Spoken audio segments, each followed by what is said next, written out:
ஒரு காலத்தில் இலங்கை அரசியலில் இவர்களையெல்லாம் தொட்டு பார்க்க முடியுமா? இவர்கள்ட்ட இருக்கிற அரசியல் அதிகாரத்துக்கும் இவர்களுடைய பலத்துக்கும் இவர்கள் செய்கிற ஊழல்கள் மோசடிகள் குற்ற செயல்கள் எல்லாத்துக்கும் இவர்களை இலங்கையினுடைய சட்டத்தால் நெருங்க முடியுமா? இவர்களை என்ன செய்ய முடியுமென்று அந்த உயரத்தில் இருந்த அரசியல்வாதிகள் இப்போ ஒவ்வொருத்தராக இலங்கையினுடைய குற்ற புலனாய்வு பிரிவினரால் தொடர்ச்சியாக கைது செய்யப்பட்டு கொண்டிருக்கிறார்கள். அந்த வரிசையில் இன்றைய நாளில் கைது செய்யப்பட்டிருக்கக்கூடிய இலங்கையினுடைய அரசியல் வரலாற்றில் ஒரு மிகப்பெரிய முக்கியமான ஒரு புள்ளி, ராஜபக்சகளினுடைய கூட்டாளியாக இருந்த ராஜபக்சகளினுடைய அந்த சுற்று வட்டாரத்துக்குள்ள முக்கியமான ஒரு நபராக கருதப்பட்ட இலங்கையினுடைய முன்னாள் அமைச்சர் ஜோன்சன் பெர்னாண்டோ அவர் உட்பட அவருடைய 2 மகன்கள், அவரோட மூத்த மகன் ஏற்கனவே கைது செய்யப்பட்டிருந்தார், அவரோட இளைய மகன் உட்பட இன்றைய நாளில் எஃப்சிஐடியால் ஃபைனான்சியல் கிரிமினல் இன்வெஸ்டிகேஷன் டிபார்ட்மெண்ட் இலங்கையினுடைய நிதி குற்ற புலனாய்வு பிரிவினரால் இன்றைய நாளில் கைது செய்யப்பட்டிருக்கிறார்கள். இந்த ஜோன்சன் பெர்னாண்டோன்னு சொல்லப்படுற நபருக்கு பின்னால் ஒரு மிகப்பெரிய வரலாறு இருக்குது. அது எப்படிப்பட்ட வரலாறுன்னு சொன்னால் சாதாரணமான வரலாறு கிடையாது. இவரை பற்றி சொல்லணும்னு சொன்னால் இலகுவா ஊடகங்களில் சொல்லப்படுற 3 வகைகள் என்னென்னு சொன்னால், 1 மிரட்டல்கள், 2வது நிதி மோசடிகள், 3வது லஞ்சம். இந்த 3லையும் அதிகமான குற்ற செயல்களில் ஈடுபட்டு ஒரு பெரிய வரலாற்றையே கொண்ட நபராக தான் இவர் எப்போவுமே விவரிக்கப்படக்கூடிய முக்கியமான ஒரு நபராக இலங்கையினுடைய அரசியல் வரலாற்றில் பார்க்கப்படுற ஒரு நபர். இன்றைய நாள் இவர் கைது செய்யப்பட்டிருக்கிறார். இவர் கைது செய்யப்பட்டதுக்கான காரணம் என்ன? இவருடைய மகனும் கைது செய்யப்பட்டிருக்கிறார். அதுக்கான காரணம் என்ன? இவருக்கு பின்னால் இருக்கக்கூடிய வரலாறுகளை கொஞ்சம் இந்த வீடியோவில் ஆழமாக பார்க்க போகிறோம். யார் இவர், இவர் எங்கேருந்து அரசியலுக்குள்ளே வந்தார், எப்போ வந்தார், என்னென்ன பதவிகள் எல்லாம் இருந்திருக்கிறார்ன்றதை முழுமையாக விளக்கமாக விரிவாக இந்த வீடியோவில் நான் உங்களுக்கு சொல்ல போகிறேன். சொன்ன விஷயம் மட்டும் உண்டா? முதல்ல இருந்தே பார்க்கலாம். அனைவருக்கும் வணக்கம். நான் உங்கள் BK கரிகாலன். அதனடுத்த பார்க்கறதுக்கு முதல் தொடர்ச்சியான அப்டேட்ஸை பார்க்கறதுக்கு இப்போ தான் என்னுடைய சேனலுக்கு புதுசாக பார்த்து கொண்டிருந்தீங்கன்னு சொன்னால் தொடர்ச்சியான அப்டேட்ஸை பார்க்கணும்னு சொன்னால் இப்போ சப்ஸ்கிரைப் பண்ணி அந்த பெல் ஐக்கனை கிளிக் பண்ணி ஆல் ஆப்ஷன் சொல்லுங்கள். அப்போ நான் அப்லோட் பண்ணுற வீடியோஸ் எல்லாமே தொடர்ச்சி உங்களுக்கு கொடுங்க நோட்டிஃபிகேஷன்ஸாக வரும். அதே மாதிரி யாராவது நான் பர்சனலாக ஃபாலோ பண்ணிச்சுன்னு சொன்னாலும் இன்ஸ்டாகிராமில் போய் BK கரிகாலன் சர்ச் பண்ணிக்கணும்னு சொன்னால் என் ப்ரொஃபைல் வரும், அங்கேயே மறக்காம ஃபாலோ பண்ணிக்கொள்ளுங்க. இந்த வீடியோவை லைக் பண்ணதுக்கு மறந்துடாதீங்க. வீடியோட கடைசியில் எல்லாருக்குமே இந்த விஷயத்தை தெரியப்படுத்துறதுக்காக முடிஞ்ச வரைக்கும் எல்லா இடத்துலையுமே இந்த வீடியோவை ஷேர் பண்ணுங்க.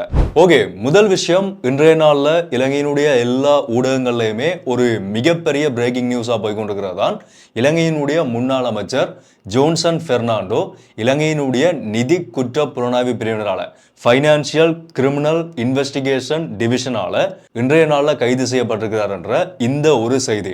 எதுக்காக இந்த ஜோன்சன் பெர்னாண்டோ இன்றைய நாளில் கைது செய்யப்பட்டார் என்றதுக்கான காரணத்தை பார்க்கறதுக்கு முதல் யார் இவர், இவருடைய பின்னணி, இவருடைய பதவிகள் என்னன்றதை கொஞ்சம் பார்த்துட்டு வரலாம். இலங்கையில குருநாகல் மாவட்டத்தில் 1964ஆம் ஆண்டு டிசம்பர் 5ஆம் தேதி பிறந்தவர் தான் ஜோன்சன் பெர்னாண்டோ. இவருக்கு இப்போ 61 வயசாகுது. 2000 ஆண்டுகளில் தான் இவர் பாராளுமன்ற உறுப்பினராக குருநாகல் மாவட்டத்தை பிரதிநிதித்துவப்படுத்தி பாராளுமன்ற உறுப்பினராக பாராளுமன்றத்துக்கு தெரிவு செய்யப்படுறார்.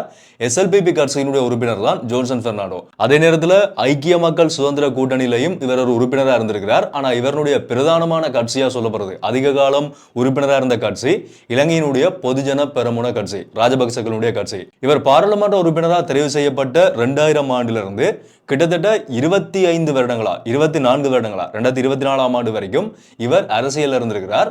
என்னென்ன பதவிகளில் இவர் இருந்திருக்கிறார்னு சொன்னா, 2000 ஆண்டுல பாராளுமன்ற உறுப்பினராக தெரிவு செய்யப்படுறார். அதுக்கு பிறகு project minister of youth affairs and sports 2001ஆம் ஆண்டு காலகட்டங்களில் இளைஞர் விவகார மற்றும் விளையாட்டுத்துறை அமைச்சுக்குள்ள ஒரு குறிப்பிட்ட பதவியில் செயலாற்றுறார். அதுக்கு பிறகு 2010ஆம் ஆண்டுல minister of cooperative and internal trade உள்ளூர் வர்த்தக அமைச்சராக தெரிவு செய்யப்படுறார். அதுக்கு பிறகு 2018ஆம் ஆண்டுல minister of trade, consumer affairs, cooperative development and Christian religious affairs, அதாவது வர்த்தகம், நுகர்வோர் விவகார மற்றும் கிறிஸ்டியன் ரிலீஜியஸ், அதாவது கிறிஸ்தவ மத சார்பான விவகார அமைச்சராகவும் 2018ஆம் ஆண்டுல தெரிவு செய்யப்பட்டிருக்கிறார்.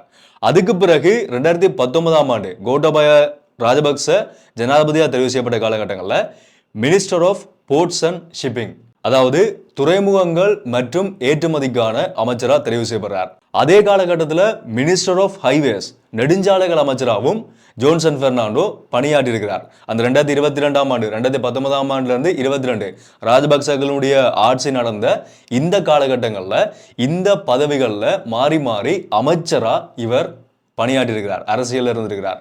ஸோ 2022ஆம் ஆண்டு வரைக்கும் தான் இந்த ராஜபக்சர்களுடைய ஆட்சி இருந்த காலகட்டம் வரைக்கும் தான் இவருடைய அரசியல் பாராளுமன்றத்துக்குள்ள தொடர்ச்சியாக நடந்திருக்குது. ஸோ இவ்வளவும் ஜோன்சன் பெர்னாண்டோ இருந்த பதவிகள். அடுத்ததான் நாங்கள் பார்க்க போகிற விஷயம் என்னன்னு சொன்னால், ஜோன்சன் பெர்னாண்டோ அரசியலில் இருந்த காலகட்டங்களில், அதாவது பதவிகளில் இருந்த காலகட்டங்களில் இவர் செய்த சர்ச்சைகள் மற்றும் மோசடிகள். அதில் முதலாவது பிரதானமாக எல்லாருக்குமே வெளிப்படையாக யூகே வரைக்கும் தெரிஞ்ச ஒரு பிரதானமான ஒரு பிரச்சனை என்னன்னு சொன்னால், 2018ஆம் ஆண்டில் பாராளுமன்றத்துக்குள்ள நடந்த ஒரு மோதல். அதாவது பாராளுமன்ற உறுப்பினர்கள் மக்கள் பிரதிநிதிகளாக தெரிவு செய்யப்பட்டு பாராளுமன்றத்துக்குள்ள அனுப்பப்பட்ட பாராளுமன்ற உறுப்பினர்கள் மிளகாய் பொடிகளை வீசி பாராளுமன்றத்துக்குள்ள செய்த ஒரு மோதல்ல இவர் பிரதானமான ஒரு நபராக கருதப்பட்டவர். 2018 நவம்பர் 18ஆம் தேதி பாராளுமன்றத்துக்குள்ள நடந்த அந்த ஒரு மோதல்ல சபாநாயகரை காப்பாற்றுறதுக்காக அங்க இருந்த காவல்துறையினர் மேல ஒரு கதிரை எடுத்து வீசின ஒரு சம்பவம். இந்த ஃபுட்டேஜை பார்த்தீங்கன்னா உங்களுக்கே வடிவா தெரியும்.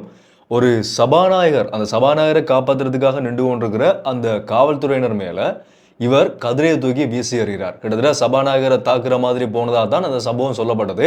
இவர் உட்பட இன்னும் சில முக்கியமான அமைச்சர்கள், இந்த ரோடு ஆக்சிடென்ட்ல உயிரிழந்து போன அமைச்சர் உட்பட முக்கியமான சில பேர், இந்த ராஜபக்சர்களுடைய சக கூட்டாளிகள்னு சொல்லப்பட்டவர்கள் இருக்கிறார்களானே, எவ்வளவு தைரியமாக இந்த சம்பவத்தை செய்கிறார்கள்ன்றதை பாருங்க. ஸோ ஒரு பாராளுமன்றத்துக்குள்ள இப்பேற்பட்ட சம்பவத்தை செய்த அமைச்சர்களுக்குள்ள முக்கியமாக குற்றம் சாட்டப்பட்ட ஒருத்தர் தான் இந்த ஜோன்சன் பெர்னாண்டோ. இது முதலாவது விஷயம். அடுத்த விஷயம் என்னன்னு சொன்னா, இவர் இருந்த பதவியில இருந்த காலகட்டங்களில் சில எம்பிக்கள் உட்பட சில பேரை இவர்கள் தனிப்பட்ட ரீதியில மிரட்டி இருக்கிறார்கள். இந்த வர்த்தகர்களை மிரட்டுறது, பதவிகளை வச்சுக்கொண்டு, அரசியல் பதவிகளை வச்சுக்கொண்டு மிரட்டுற செயல்பாடுகள் இருக்குதானே, அந்த மாதிரி சில பாராளுமன்ற உறுப்பினர்கள் வரைக்கும் இவர்கள் மிரட்டினதா சில வழக்குகள் இவர்கள் மேல தொடுக்கப்பட்டிருக்குது. பாராளுமன்றத்திலையும் வெளிப்படையா சில எம்பிகளால் இவர் மேல குற்றம் சுமத்தப்பட்டது. இவர் உட்பட சில பேர் மேல எம்பிகளால குற்றம் சுமத்தப்பட்டது. மிரட்டுற வழக்கு தான் இவர் மேல அதிகமாக இருந்ததா. அதுல சொல்லப்பட்டிருக்கு அப்படின்னு சொன்னா, ஜோன்சன் பெர்னாண்டோ ஹேஸ் ஹிஸ்டரி, அவருக்கு ஒரு வரலாறே இருக்குது இந்த மிரட்டல் வழக்குகள்ல. மிரட்டல்கள், அதே மாதிரி அவருடைய பதவிகளை வச்சுக்கொண்டு செய்த மிரட்டல்கள்ல மட்டுமே உங்களுக்கு விளங்கும் நினைக்கிறேன். நான் திரும்ப சொல்லல, ஒரு குறிப்பிட்ட பகுதியான பதவியை வச்சுக்கொண்டு செய்த மிரட்டல்களுக்குள்ள இவர்களுக்கு அதிகமான வழக்குகள் இருக்கிறதா ஒரு விடயம் சொல்லப்படுது. அடுத்த 2 விஷயம் என்னன்னு சொன்னா, ஒன்று நிதி மோசடி. இப்ப இவர் கைது செய்யப்பட்டதுக்கான காரணமும் நிதி மோசடி தான். அதை கடைசியா சொல்றேன். இவர் பதவியில் இருந்த காலகட்டங்களில் இலங்கைக்குள்ள இறக்குமதி செய்த பொருட்களுக்கான பணத்தை செலுத்தியல்னு சொல்லி ஒரு காலகட்டத்தில் இவர் மேல ஒரு மோசடி வழக்கு பதிவு செய்யப்பட்டிருக்குது. FCIDயால, நிதி குற்றப்புலனாய்வு பிரிவினரால வழக்கு பதிவு செய்யப்பட்டு அவர் மேல விசாரணைகள் நடத்தப்பட்டிருக்குது. அதே மாதிரி கிட்டத்தட்ட மில்லியன் கணக்கான பண மோசடிகளையும் இவர் ஈடுபட்டதா சொல்லி இவர் மேல வழக்குகள் பதிவு செய்யப்பட்டிருக்குது. அந்த வழக்குகளை சொல்ல போனா ஒரு லிஸ்டே வெளியில வர மாதிரி இருக்கும். அவ்வளவு வழக்குகள் இவர்கள் மேல நிதி மோசடி மற்றும் ஊழல் பிரிவினாலையும் இவர் மேல வழக்குகள் தொடுக்கப்பட்டு விசாரணைகள் மேற்கொள்ளப்பட்டிருக்கின்றத தெரிஞ்சுக்கொள்ளுங்க. அதுல லிஸ்ட் பெருசா இருக்கின்றபடியே தான் தனித்தனி நான் சொல்லல. இதுல பார்த்தோம்னு சொன்னா எல்லாமே மில்லியன், 40 மில்லியன், 10 மில்லியன், 25,000 ரூபாய் சொல்லி வடிவேல் சொல்ற மாதிரி போதும் லிஸ்ட் ரொம்ப பெருசா போதுன்ற மாதிரி ஒரு பெரிய லிஸ்டே இதுக்குள்ள போய் கொண்டிருக்குது. இதுல இன்னொரு கடைசியா இவர் செய்த ஒரு மிகப்பெரிய ஒரு குற்ற சம்பவமா சொல்லப்படுற ஒரு விஷயம் என்னன்னு சொன்னா, 2018ஆம் ஆண்டுல நடந்த அந்த பாராளுமன்ற தாக்குதல். அடுத்த இன்னொரு தாக்குதல் என்னன்னு சொன்னா, 2022ஆம் ஆண்டு மக்களினுடைய போராட்டம் இருக்குதானே, கொழும்புல நடந்த போராட்டம். அந்த போராட்டத்துல அமைதியா காலிமுகத்திடல்ல நடந்து கொண்டிருந்த போராட்டத்தை வன்முறையா மாத்தின அந்த கும்பலுக்குள்ள ஜோன்சன் பெர்னாண்டோவும் ஒருத்தரா இருந்திருக்கிறார் என்று சொல்லப்படுது. காலிமுகத்தில் நடந்த போராட்டத்தை SLPP கட்சியினுடைய ஆதரவாளர்கள் போய் அங்க ஒரு மோசடியில, ஒரு வன்முறையில ஈடுபட்டதால தான் அந்த போராட்டம் பெரிய ஒரு வன்முறையா வெடிச்சது. எல்லாருக்குமே தெரிஞ்சிருக்கும். ஸோ அந்த வன்முறையா அது உருமாறுறதுக்கு முதலாவதா இவர்கள் போய் அவர்கள் மேல தாக்குதல் நடத்தின அந்த குரூப்புகள், அந்த கும்பலுக்குள்ள ஜோன்சன் பெர்னாண்டோவும் தூண்டிவிட்ட ஒருத்தராவோ இல்லாட்டி அந்த இடத்துல செயல்பட்ட ஒருத்தராவோ கருதப்படுற ஒரு நபராக சொல்லப்படுறார். இவர் இந்த மிரட்டல்ன்ற பக்கத்தில் பார்க்கும்போது துப்பாக்கிகளை கொண்டு மிரட்டினது வரைக்கும் நிறைய சம்பவங்கள் நடந்திருக்குது. ஸோ தைரியமாக போய் மற்றவர்களை மிரட்டுற செயல்பாடுகளில் இவர்கள் ஈடுபட்டதாக சொல்லப்படுற முக்கியமான புள்ளி தான் இந்த ஜோன்சன் பெர்னாண்டோ. ஸோ இப்போ உங்களுக்கு எல்லாருக்குமே விளங்கியிருக்குன்னு நினைக்கிறேன். நான் எதுக்காக ஆரம்பத்தில் அரசியலில் இவர்களெல்லாம் தொட்டு பார்க்க முடியுமா என்று சொல்லி கேள்வி ஒரு டவுட்டாக இருந்த ஒரு காலகட்டம். இவர்களெல்லாம் என்ன செஞ்சிட முடியும், இவர்களெல்லாம் எங்கே இருக்கிறார்கள், எப்பேற்பட்ட பதவிகள் இருக்கிறார்கள், இவர்கள் நினைச்சா என்ன வேணாலும் செய்யலாம், அதுக்கு தான் இவ்வளவு ஆட்டம் போடுறார்கள்னு சொல்லியெல்லாம் மக்கள் நினைச்ச ஒரு காலகட்டத்தில் அப்பேற்பட்ட ஒரு இடத்துல இருந்த ஒருத்தரன்றதை இப்போ உங்களுக்கு எல்லாருக்கும் தெளிவாக தெரிஞ்சிருக்கும். வெளிப்படையாக மிரட்டல்கள் மேற்கொண்டவருடைய ஒன்று பதவி இருந்தால் மட்டும்தான் முடியும், பதவியும் பணமும் இருந்தால் மட்டும்தான் இப்படியான மிரட்டல்களை செய்ய முடியும். ஸோ அப்பேற்பட்ட இடத்துல இருந்தவராக சொல்லப்படுற ஒருத்தர் தான் இந்த ஜோன்சன் பெர்னாண்டோ.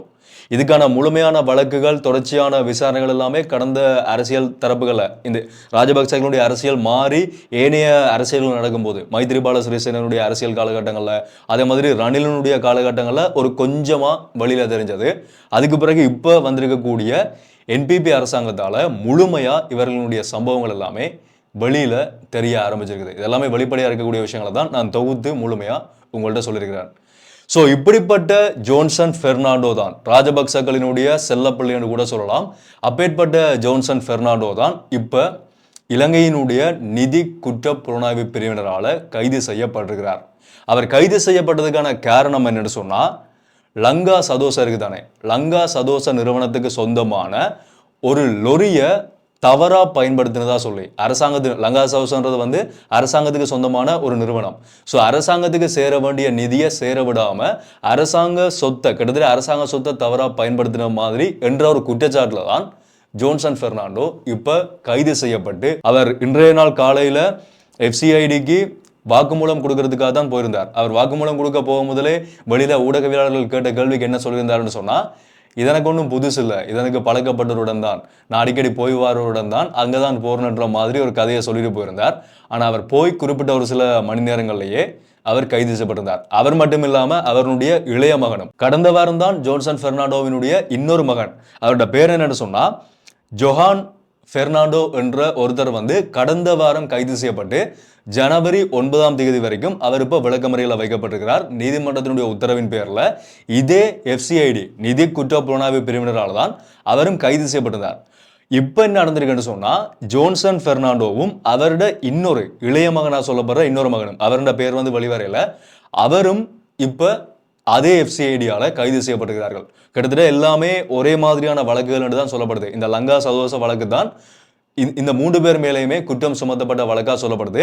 அதே மாதிரி முன்னாள் லங்கா சதோசாவினுடைய போக்குவரத்து முகாமையாளர் கைது செய்யப்பட்டிருந்தார். அவரும் இப்போ விளக்கமறியல தான் வைக்கப்பட்டிருக்கிறார். ஸோ இந்த லங்கா சதோசன்ற இந்த லொரி பிரச்சனைக்கு பின்னால், இந்த போக்குவரத்து பிரச்சனைக்கு பின்னால் ஏதோ பெருசாக சம்பவம் நடந்திருக்குன்றதை எங்களால் ஓரளவுக்கு யூகித்து விளங்கி கொள்ளக்கூடிய மாதிரி இருக்குது. காலம் எல்லாத்துக்குமே பதில் சொல்லும். நான் இந்த வீடியோஸில் அடிக்கடி சொல்கிற ஒரு விஷயம் தான், நான் நம்புகிற கிட்டத்தட்ட 100% நம்புகிற ஒரு விஷயம் தான், கர்மா இஸ் அ பூமராங். நாங்கள் என்ன செய்கிறோமோ அதுதான் மறுபடியும் எங்களுக்கு வரும். என்னடா நீ சாமியார் மாதிரி அடிக்கடி கதைக்கிறேன்னு சொல்லி கூட நீங்கள் சில பேர் யோசிக்கலாம். என்னையை பொறுத்த வரைக்கும் நான் நம்புகிற ஒரு விஷயம் என்னென்னு சொன்னால், எங்களை தாண்டின ஒரு எனர்ஜி, ஒரு சக்தி உண்டு எங்களை சுற்றி எப்போவுமே இருக்கும். அது நாங்கள் ஆறாண்டு சொல்லலாம், இல்லாட்டி யூனிவர்ஸ்ன்னு சொல்லலாம், கடவுள்னு சொல்லலாம், எப்படி வேணாலும் அவரவருக்கு ஏற்ற மாதிரி வச்சுக்கொள்ளலாம். ஆனால் நிச்சயமாக எங்களை தாண்டின ஒரு எனர்ஜி எப்போவுமே எங்களை சுற்றி இருக்கும். ஸோ அதை என்ன செய்யும்னு சொன்னால், நாங்கள் என்ன செய்கிறோமோ அதுக்கான பலனை கண்டிப்பாக எங்களுக்கு கொடுக்கும். அதை நான் 100% எப்போவுமே நம்புவேன். நல்லது செய்தால் நல்லது கொடுக்கும், கெட்டது செய்தால் கெட்டதும் டபுளாக மறுபடியும் திரும்பி வரும். ஸோ அதை எப்போவுமே நாங்கள் மனசில் வச்சுக்கொண்டு சரியாக செயல்பட்டோம்னு சொன்னால் எல்லாருடைய வாழ்க்கையும் சிறப்பானதாக இருக்கும். ஆனால் இப்போ செய்திருக்கக்கூடிய சில பேருக்கு கண்டிப்பாக இனிமேல் சிறப்பானதாக இருக்க போகிறதில்லை. நேற்றைய நாளில் நாமல் ராஜபக்ச சொன்ன ஒரு விஷயம் என்னென்னு சொன்னால், நேற்றைய வீடியோலையும் நான் சொல்லியிருப்பேன். அவர் சொல்லியிருந்தார், இந்த அரசாங்கம் அரசியல் பழிவாங்கல்களை செய்து கொண்டிருக்கிறார்கள்னு சொல்லி.